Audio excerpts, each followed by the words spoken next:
नमस्कार दोस्तों, स्वागत है। आज हम आपको बताने जा रहे हैं कि मंदिर में रखा हुआ जो एक लोटा जल होता है उसका क्या करना चाहिए और मंदिर में रखा जाने वाला लोटा कैसा होना चाहिए, पीतल का, तांबे का या फिर कुछ और। बहुत लोग यहाँ गलती कर देते हैं और बाद में जीवन भर पछताते हैं। महाराज, ऐसी भूलें कभी मत करना, नहीं तो धन, सुख, शांति सब खिसक जाती है। घर कंगाल हो जाता है, परिवार बिखर जाता है। कुछ लोग भी पकड़ रखने में गलती करते हैं। किस धातु का दीपक घर में रखना चाहिए? तांबे का, लोहे का, पीतल का, कांसे का, मिट्टी का। बहुतों ने मुझसे पूछा कि दीपक की बाती कच्चे कलावे से बनाएं या रुई से, और क्या हाथ में बांधने वाले सूती कलावे से दीपक बनाना शुभ होता है? गुरु महाराज, कुछ लोग यहाँ पे ऐसी भयंकर गलती कर बैठते हैं कि उनके जीवन में पितृदोष, शनि दोष, काला सर्प दोष, यहाँ तक कि भारी भरकम गरीबी तक लग जाती है। अब आगे बढ़ें। उससे पहले एक बात ध्यान रखें, इस ज्ञान को बीच में छोड़कर कभी मत जाना। अगर छोड़ना ही है तो अभी छोड़ दो महाराज, परंतु बीच में छोड़कर लक्ष्मी माता का अपमान मत करना। बहुत समय से आपके मन में प्रश्न आ रहे थे कि मुख्य द्वार पर जल छिड़कने का सही समय क्या है, सही विधि क्या है, किस समय जल छिड़के, क्या बिना स्नान किए छिड़क सकते हैं, झाड़ू लगाने से पहले या बाद में छिड़कना चाहिए, पीरियड्स में जल छिड़क सकते हैं, दीप दान कर घर के अंदर से छिड़के या बाहर से, फ्लैट में रहने वाले लोग क्या करें, किराएदार क्या करें, एक कमरे वाले क्या करें? आज आपकी सारी शंकाएं महाराज एक एक कर दूंगी। महाराज, पहले जानते हैं कि घर के बाहर या अंदर दीपक जलाने के 5 महान लाभ क्या है। यह 5 लाभ सुनकर आप चौंक जाएंगे, दंग रह जाएंगे। पहला लाभ, घर का अंधकार और नकारात्मकता दूर होती है। जब घर में दीपक जलता है वहां से अंधकार भागता है, नकारात्मकता कोसों दूर चली जाती है और सकारात्मक ऊर्जा का वास हो जाता है। जहां प्रकाश है वहां पर महात्मा का वास है महाराज, और जहां अंधकार है वहां परेशानियां, बुरी शक्तियां और विघ्न बाधाएं प्रवेश करती हैं। तेल से जले दीपक का प्रभाव उसके बुझने के आधे घंटे तक रहता है और शुद्ध देसी घी का दीपक बुझने के 4 घंटे बाद तक वातावरण को पवित्र रखता है। दूसरा लाभ, वैज्ञानिक रूप से घर की शुद्धि होती है। भैया, सरसों के तेल के दीपक से उठने वाला धुआं वातावरण को सात्विक करता है, हवा में फैले अदृश्य हानिकारक कणों का नाश करता है और हवा को पवित्र करता है। तीसरा लाभ, घर में सुख समृद्धि का वास होता है।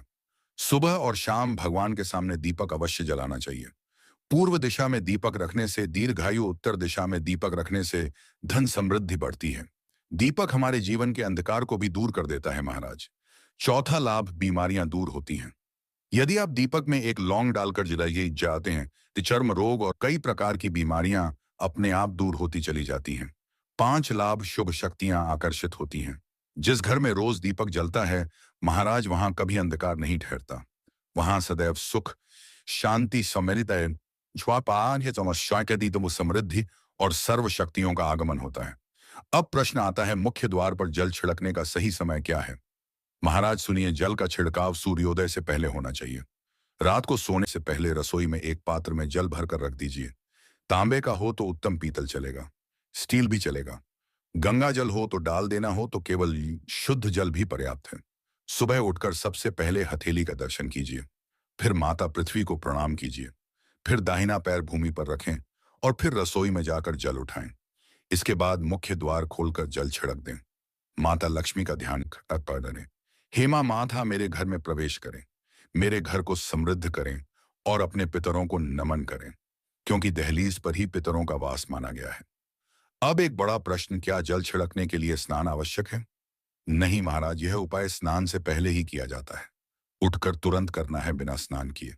झाड़ू लगाने का प्रश्न झाड़ू के बाद नहीं, जल छिड़कने के बाद झाड़ू लगाते हैं। अब बात पीरियड्स में क्या किया जा सकता है महाराज? जल छिड़कना पीरियड्स में भी कर सकते हैं, परंतु दीपदान नहीं। नहीं, दीपदान शुद्ध के बाद ही किया जाता है।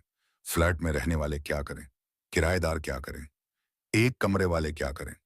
महाराज, जहां आपकी नेम प्लेट है वही आपका मुख्य द्वार है, उसी पर जल छिड़केंगे, वहीं भी प्रदान करेंगे।